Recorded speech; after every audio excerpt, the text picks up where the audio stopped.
রোজা এমন একটা আমল। এখন আপনি পূর্ণ একটা রোজার সব কেমনে নেবেন? মনে করেন আপনার সন্তান, আপনার স্ত্রী একসঙ্গে আপনারা একে প্লেটে ইফতারি করতে বসছেন। আপনার পাথে আপনার সামনে খেজুর দিছে, আপনার সন্তানের সামনে দিছে, আপনার স্ত্রীর সামনে কয়টা রাখছে। আপনার সর্বপ্রথম টার্গেট থাকবে আমার এখান থেকে যেন একটা খেজুর আমার স্ত্রীর মুখে প্রথম যায়। আপনি হাতে উঠায় দেন, বিসিটা ছোটায়া এরপর আপনার স্ত্রীকে বলেন যে এটা দিয়ে ইফতারি করো। তাহলে আপনার ভাগের যে খেজুরটা, এটা দিয়ে কে ইফতারি করলো? যখন আপনার সামনে দিয়েছে ওটা আপনার অধিকারে চলে আসছে। কথাটা বোঝেন নাই? আপনি মালিক হয়ে গেছেন। তখন আপনার এখান থেকে প্রথম খেজুর একটু বিসি ছড়ায়া আপনি মহাব্বত করে আপনার স্ত্রীকে দেন, আপনার সন্তানকে দেন। এখন আপনার স্ত্রী আবার আগে থেকে রেডি রাখছে যে আমি আমার সামনের একটু খেজুর আমার স্বামীকে দিব, স্ত্রী আবার দিতেছে, তাহলে তুমি আমারটা দিয়ে করো। তাহলে আপনার ভাগের থেকে আপনি যখন স্ত্রীকে দিলেন, আপনি একটা পূর্ণ রোজার সব পাইলেন, আপনারটা তো আছে। আপনার স্ত্রী যখন আপনাকে দিল, আপনার ভাগের একটা সব সে পাইল, তারটা তো আছে। তাহলে ইফতারির ক্ষেত্রে যায় ডবল ডবল রোজার সব নেওয়া যায়। যায় কি যায় না? যায় কি যায় না?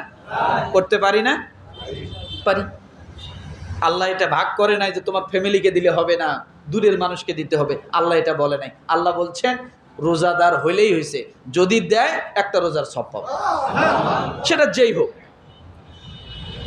তাহলে আজকে একটা জিনিস শিখলাম, আমরা ভাগাভাগি করে খাবো। আমি এটা শুধু পরিবার দিয়ে বুঝালাম। আপনি যেখানেই ইফতারি করেন, ফ্যাক্টরিতে করেন, দোকানে করেন, যেখানেই করেন, আপনার টার্গেট থাকবে আমি একটা রোজার সব নিব। কি আপনার টার্গেট থাকবে? কি আমি আজকে ডবল রোজার সব নিব। আমারটা তো থাকবে, আমি যেন আরেকজনকে আমার ভাগের খেজুর দিয়ে ইফতারি করানোর কারণে আমি যেন একটা রোজার সব পাই। তাহলে এইভাবে যদি আপনি রোজ প্রতিদিন মনে করেন কমসে কম একটা লোককে ইফতারি করান, আপনি রোজা রাখবেন হলো 30টা, আপনার নামে রোজা হবে 60টা। কয়টা? বোঝার জন্য বললাম। আপনি রোজা রাখবেন 30টা বা 29টা, যেটাই হোক, 30টাই ধরলাম। 30টা রোজা রাখলেন, কিন্তু আপনার আমল নামায় রোজা লেখা আছে কয়টা? রোজার সওয়াব লেখা আছে 60টা। সুবহানাল্লাহ। আপনাকে ঠেকায় কে? এই জন্যে তো আমরা রোজা শেষ হওয়ার সাথে সাথে টুপি তোষকের তলে থুয়ে দিছি। বাচ্চায় পেশাব করতে করতে টুপি লাল হয়ে গেছে। কথা বোঝেন নেই? টুপি খুঁজে পায় না রোজার পরে। টুপি গেল কই খুঁজতে খুঁজতে দেখে যে তোষকের তলে।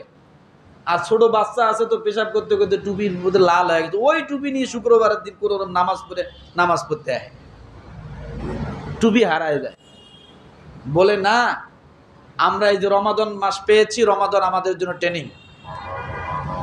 রমাদানের উদ্দেশ্য হলো আমাকে তাকওয়াবান বানানো। রমাদান এসেছে আমাকে কি করার জন্য? তাকওয়াবান বানানোর জন্য। তাহলে আমি যদি এই তাকওয়াবান হতে না পারি, তাহলে কি হবে? তাহলে তাকওয়াবান হওয়ার জন্য, এই রমাদান থেকে উপকৃত হওয়ার জন্য আমার কানের হিসাব রাখতে হবে, কানের দিক খেয়াল রাখতে হবে, চোখের দিক খেয়াল রাখতে হবে, জবানের দিক খেয়াল রাখতে হবে। পারবো না? ইনশাআল্লাহ পারবো না? ইনশাআল্লাহ। আপনি এই কয়টাকে নিয়ন্ত্রণ করেন, আপনার রোজা হবে সত্যিকারের রোজা। চোখ, কান আর কি? জবান। এই কয়টাকে আপনি নিয়ন্ত্রণ করেন, আপনি তাকওয়াবান হয়ে যাবেন। কি হয়ে যাবেন? তাকওয়াবান হয়ে যাবেন। জবান যদি কন্ট্রোল থাকে, এই হৃদয়ে যতই শয়তানি থাকুক না কেন, বেশি একটা লাভবান হতে পারবে না। কি হতে পারবে না? খুব একটা লাভবান হতে পারবে।